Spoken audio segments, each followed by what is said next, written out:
Bismillahirrahmanirrahim. Assalamualaikum warahmatullahi wabarakatuh.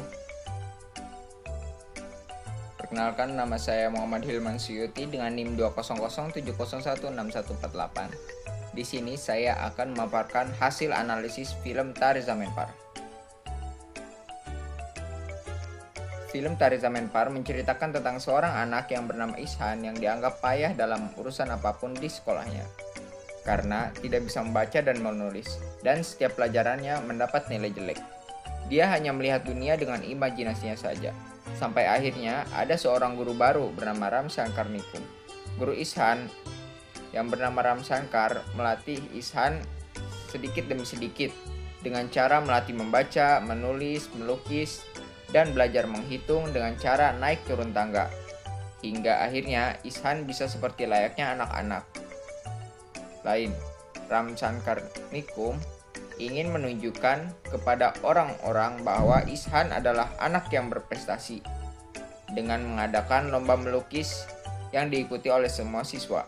Kemudian Ishan melukis dengan imajinasinya yang tinggi.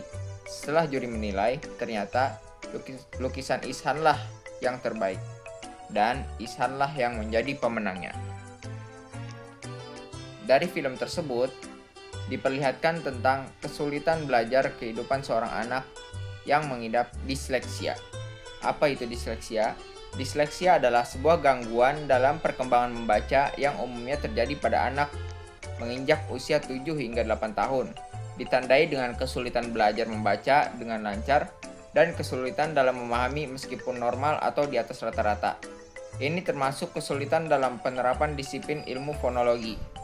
Kemampuan bahasa pemahaman verbal. Ada 3 aspek kognitif penderita disleksia, yaitu pendengaran, penglihatan, dan perhatian. Yang kedua ada disgrafia.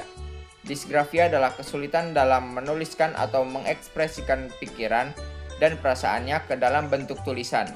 Umumnya, gangguan disgrafia diderita anak ketika dia baru mulai belajar menulis tangan. Anak-anak yang mengalami disgrafia biasanya tidak bisa menyusun kata-kata dengan baik dan tidak bisa mengkoordinasikan tangannya untuk menulis. Dan yang ketiga ada diskalkulia. Diskalkulia didefinisikan sebagai kesulitan memperoleh keterampilan aritmatika dasar, seperti berhitung dan memahami bilangan. Mereka cenderung merasa sulit untuk memecahkan soal matematika dasar dan segala hal lain yang berkaitan dengan hitung-hitungan atau angka.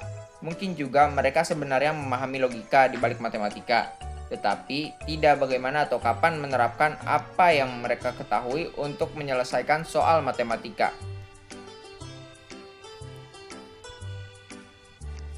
Mengambil istilah multiple intelligence yang digagas oleh Howard Gardner, Ishan mempunyai beberapa kecerdasan yang luar biasa. Ishan mempunyai beberapa tipe kecerdasan yang tidak diapresiasi dan lingkaran pendidikan di sekolah dan di rumahnya. Mengingat bahwa hal ini sejalan dengan teori kecerdasan majemuk atau multiple intelligence. Teori ini menjadi sumber kekuatan baru bagi pendidik untuk lebih luas dalam berkreativitas dan berinovasi di dunia pendidikan. Selain itu, setiap pendidik harus belajar meyakini bahwa di balik keterbatasan siswa juga terdapat kelebihan yang belum tereksplor dengan baik. Menurut dari teori tersebut, Ishan memiliki beberapa kecerdasan, seperti yang pertama adalah kecerdasan visual.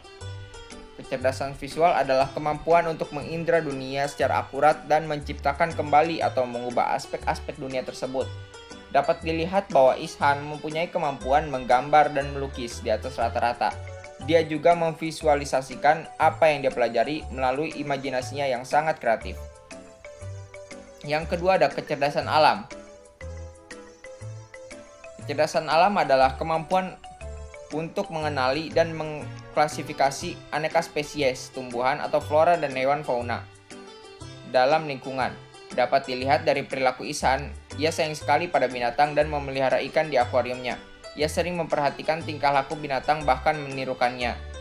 Yang ketiga ada kecerdasan interpersonal. Adalah kemampuan untuk memahami orang dan membina hubungan yang efektif.